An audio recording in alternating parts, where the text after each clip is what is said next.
Praise the lord. ಕರ್ತನಲ್ಲಿ ಪ್ರಿಯರಾದವರೇ, ಈ ದಿನದ ನಿರೀಕ್ಷೆಯ ವಾಕ್ಯ ಈ ಧ್ಯಾನ ಕಾರ್ಯಕ್ರಮದಲ್ಲಿ ನಿಮ್ಮೆಲ್ಲರನ್ನು ಸಂಧಿಸುವುದರಲ್ಲಿ ನಾನು ಬಹಳ ಸಂತೋಷ ಪಡ್ತೇನೆ.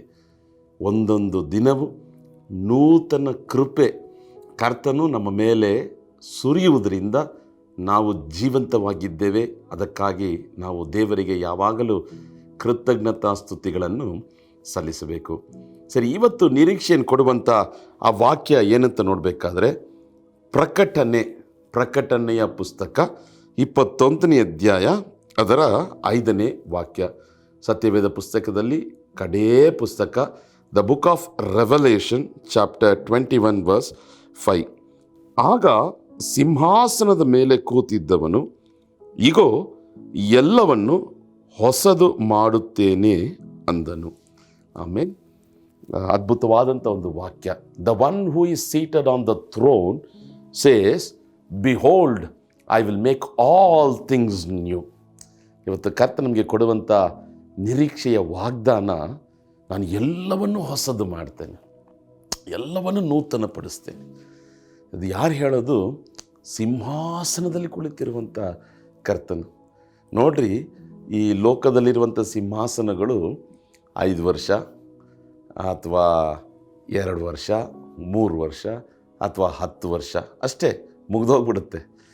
ಒಂದು ಅವರು ಸತ್ತೋಗ್ಬಿಡ್ತಾರೆ, ಇಲ್ಲ ಅವರು ಜೀವಂತವಾಗಿದ್ದರೂ ಕೂಡ ಅವ್ರನ್ನ ಆ ಸಿಂಹಾಸನದಲ್ಲಿ ಕುಳಿತುಕೊಳ್ಳಲು ಬಿಡದ ಹಾಗೆ ತಳ್ಳಿಬಿಡ್ತಾರೆ. ಆಫೀಸಲ್ಲಿ ಕೂಡ ನೋಡ್ರಿ, ಸಿಂಹಾಸನಗಳು ನಮಗಿರುವಂಥ ಸ್ಥಾನಗಳು ತಾತ್ಕಾಲಿಕವಾದದ್ದು.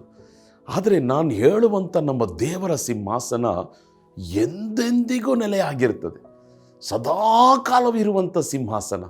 ಅಲ್ಲಿ ನಮ್ಮ ತಂದೆಯಾದ ದೇವರು ಕೂತಿದ್ದಾನೆ, ಬಲಗಡೆಯಲ್ಲಿ ಕರ್ತನಾದಂಥ ಯೇಸು ಕ್ರಿಸ್ತನು ಕೂತಿದ್ದಾನೆ. ಆ ಸಿಂಹಾಸನ ಇರುವಂಥ ಜಾಗ ಪರಲೋಕ, ಸ್ವರ್ಗ, ಮೋಕ್ಷ ಅಂತ ಕರೀತಾರಲ್ಲ ಅದು. ಅಲ್ಲಿಂದ ಕರ್ತ ನಮಗೆ ಹೇಳುವಂಥ ಒಂದು ವಾಗ್ದಾನ, ಎಲ್ಲವನ್ನು ಹೊಸದು ಮಾಡ್ತೇನೆ. ಆಮೇಲೆ ಮೊದಲು ನಮಗೆ ನೂತನವಾಗಬೇಕಾದಂಥ ಮುಖ್ಯವಾದಂಥ ಒಂದು ಕಾರ್ಯ, ನಮ್ಮ ಮನಸ್ಸು ನೂತನವಾಗಬೇಕು ಅಲ್ವಾ? ಹೊಸ ಮನೆಗೆ ಹೋಗಿ ಹಳೇ ನೆನಪುಗಳು, ಹಳೇ ಮನಸ್ಸಿದ್ರೆ ಹೊಸ ಮನೆ ನೀನು ಹೇಗೆ ಸಂತೋಷವಾಗಿ ಅನುಭವಿಸಲು ಸಾಧ್ಯ? ಒಂದು ಹೊಸ ವಿವಾಹದ ದಾಂಪತ್ಯ ಜೀವಿತದಲ್ಲಿ ನೀವು ಗಂಡ ಹೆಂಡತಿಯಾಗಿ ಒಟ್ಟಾರೆ ಸೇರಿ ನಿಮ್ಮ ಮನಸ್ಸು ಇನ್ನೂ ಹಳೆಯ ಕಾರ್ಯಗಳನ್ನೇ ಯೋಚನೆ ಮಾಡ್ತಿರುವುದಾದರೆ ಅದು ಹೇಗೆ ಸಂತೋಷ ಸಮಾಧಾನದಿಂದ ಜೀವಿಸಲು ಸಾಧ್ಯ? ಅದಕ್ಕೆ ಕರ್ತನು ಹೇಳ್ತಿದ್ದಾನೆ, ನಾನು ಹೊಸದು ಮಾಡ್ತೇನೆ. ಅದರಲ್ಲಿ ಪ್ರಾಮುಖ್ಯವಾಗಿ ನಿನ್ನ ಮನಸ್ಸು, ನಿನ್ನ ಆಲೋಚನೆಗಳು, ನಿನ್ನ ಯೋಚನೆಗಳನ್ನು ನಾನು ಹೊಸದಾಗಿ ಬದಲಾಯಿಸ್ತೇನೆ. ನಿನ್ನ ಹೃದಯವನ್ನು ನಾನು ಹೊಸದಾಗಿ ಬದಲಾಯಿಸುತ್ತೇನೆ. Hallelujah, hallelujah.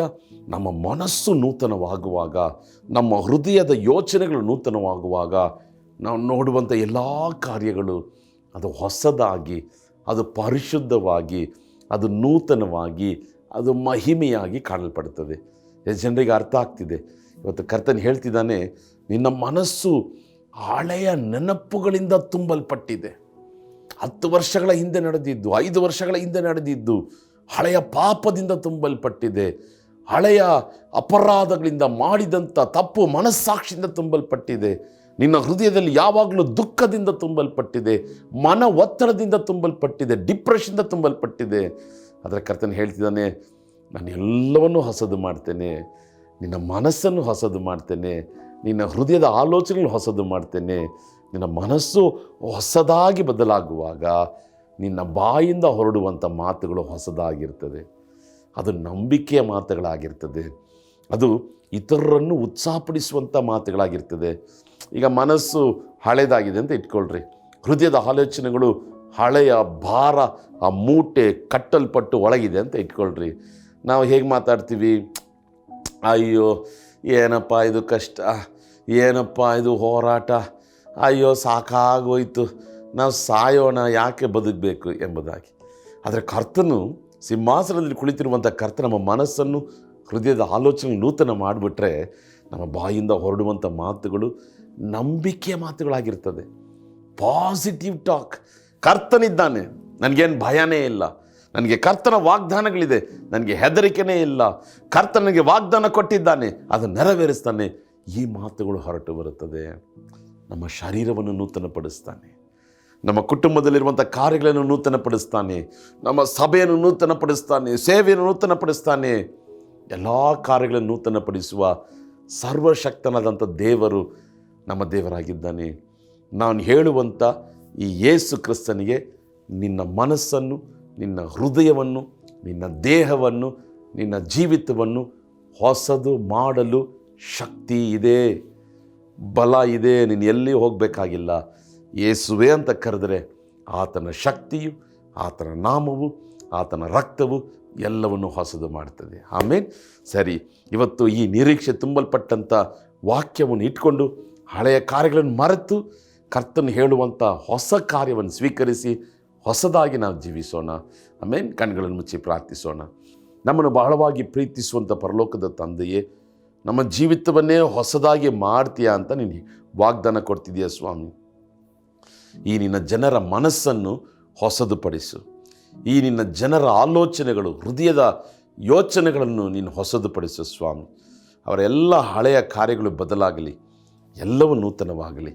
ಈ ದಿನ ಪೂರ್ತಿ ಅವರಿಗೆ ಆಶೀರ್ವಾದವಾಗಿರಲಿ, ಈ ತಿಂಗಳು ಪೂರ್ತಿ ಅವರಿಗೆ ಆಶೀರ್ವಾದವಾಗಿರಲಿ, ಈ ಇಡೀ ವರ್ಷ ಅವರಿಗೆ ಆಶೀರ್ವಾದವಾಗಿರಲಿ.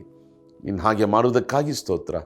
ನಿಮ್ಮ ಕರದಲ್ಲಿ ಒಪ್ಪಿಸ್ಕೊಡ್ತೇವೆ, ಯೇಸುವಿನ ನಾಮದಲ್ಲಿ ಪ್ರಾರ್ಥಿಸ್ತೇವೆ ತಂದೆಯೇ, ಆಮೇನ್. The one who is seated on the throne says, "Behold, I will make all things new." Expect new things from God today and enjoy the presence of God. God is with you. Amen. Have a blessed day.